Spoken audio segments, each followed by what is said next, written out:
Good morning, it's Harvey Jackson.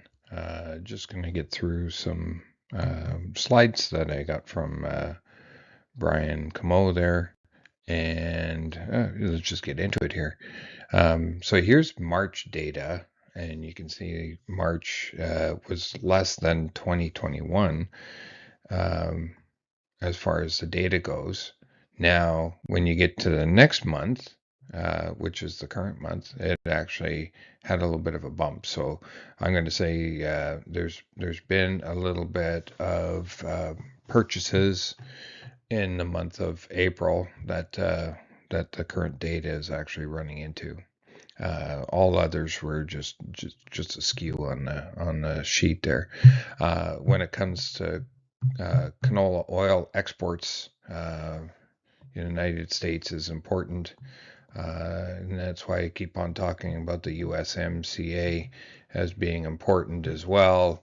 Uh, last thing we want is this to be part of the cannon fodder of the agreement here. Um, China has bought some oil, but it's almost maybe a couple vessels or something like that. Here, it moves by train. It's the most efficient way, shortest distance. We are attached.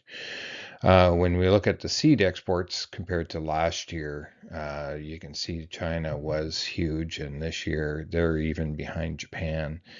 Um, and as far as the seed customer, and you can see, Japan, France, Germany. So if you put all of the Europe together, you would actually have um, um, a decent customer there. Europe is still buying, of course, but Japan, Mexico, um, very consistent buyers. They were off a little bit, and now they're back at it. Manitoba crop report.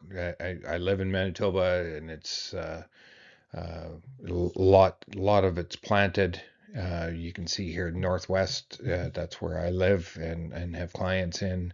It's the slowest going there for getting seeding. You can see 80% on wheat, and on oil seeds it's 65. But overall, you're at 93%, and then crop insurance deadline dates are all coming around here right away here, so you're not going to have a whole lot more seeded here. And again, Manitoba's only, let's call it 10 to 11 million croppable acres anyway. It's not as impactful as paying attention to what's going on in Saskatchewan, and there's some delays there as well. Uh, Economic data, CPI comes out today, and then PPI, which one's a consumer price import indicator, and then the production price indicator. So this is the consumer, the buyer.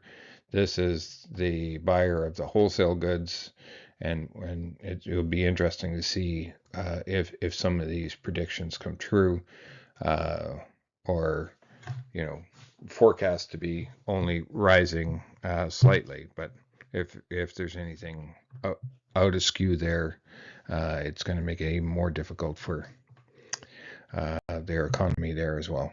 Rising fuel prices hit U.S. farms. It's not a surprise.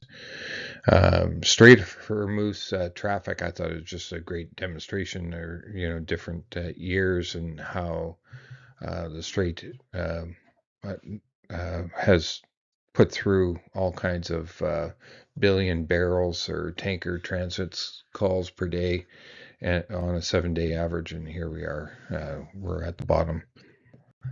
Um, just a bit of an overview of just pinning some areas with moisture just overnight here. There's You can see the active weather going uh, into Manitoba, getting into the Winnipeg area and pushing through there. North Dakota, of course, got some rain there as well. Lots of active weather. So this is observed. So Western Manitoba, where we didn't need it, had gotten some more. There's reports of hail and everything, just like there was a couple of days ago on the weekend as well. Um, the drought index, you can see that it's starting to get smaller. Peace River is still in a severe drought, but these other areas are getting slightly smaller. But we're still going to need rain to make grain. Percent of normal soil moisture area here, Peace River, and this is already 2 days old, so rains have went through here. So I would imagine some of that drought is gone as well. Here's your 7-day forecast. The Corn Belt, there's going to be areas that it's going to get too much moisture, but the market does not want to price problems with too much moisture. They'll price problems with not seeded, but not too much moisture because the majority of the U.S. Corn Belt is already seeded. Quick look at the markets here. Canola is currently trading 7.67 on November, down 70 cents. European rapeseed is just slightly up at 5.23. Soybean oil flat at 74.83. Crude oil is down just a fraction of a barrel at now trading at $88. Soybeans up 5.5 at 11.19. Spring wheat up 9 cents. Hard red winter up 8.25. Chicago is up 9.75. Corn is up 3.75 as well. Canadian dollar up slightly. Just quick look here. So here's your CAD. Canadian still respecting the trend going up on the November contract. And trading right at the 38.2 retracement value. When you look at this since the beginning of the year, basically, you can see soybean oil is up 43% and canola is up 22%. And when you look at 43 to 45% oil, that's the reason, right? So you got your rationale of why canola is getting pulled. It's following the soybean oil. I talked about it, the relationship yesterday, the correlation between canola and soybean oil futures. I think if we were to put this into U.S. dollars, like I have here, the canola price in U.S. dollars, it would actually be a stronger relationship, I'm sure, in the 80s.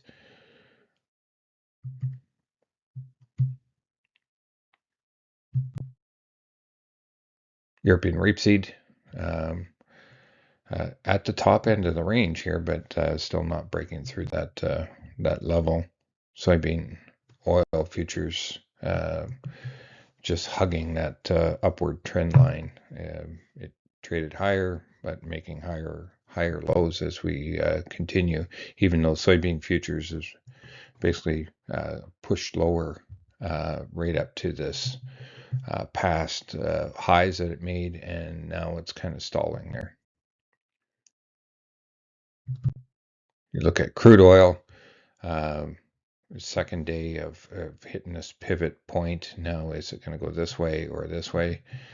The market is kind of pricing in as if it's going to go this way with lower priced oil at $88.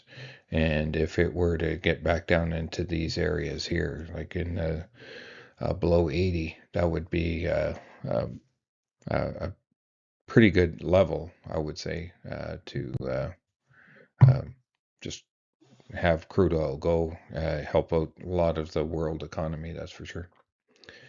Diesel fuel futures off for the last few days. Gasoline basically trading sideways as well. Canadian dollar, it's green on the screen right now, but downside target is still down in that area down there. Quick look at wheat. Well, first off, I just found this on X and just comparison of corn when it gets into this area. it happened in August, December, March, August, January, June now, and it's very oversold on the RSI. And that could be what's kind of stopping, or hopefully it can stop this market from going much lower than it already has. Here's your Minneapolis D-Suite. Green day yesterday, green today. Kansas the same. Chicago was the same as well. Milling wheat up against your long-term moving average and your 20-day moving average as well, or your 10-day moving average, and it's looking like a cross there. Your corn futures looking like it wants to stall here.